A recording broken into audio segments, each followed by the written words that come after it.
हाम्रो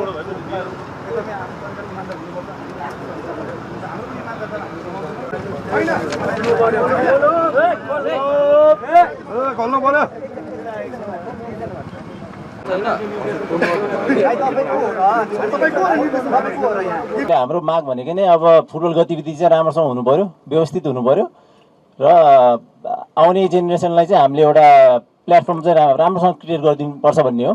सो त्यसैले अब सबैले चाहिँ एकजुट भएर योमा हामीले के गर्न सक्छौँ हामीले चाहिँ आफ्नो तर्फबाट गर्नुपर्छ। 30 इयर्स 30 वर्षमा फुटबल खेल्दै गरेर आज जुन भाइहरूको यो वञ्चित हुनुपर्ने अवस्था आइरहेको छ यो एकदमै नराम्रो हो।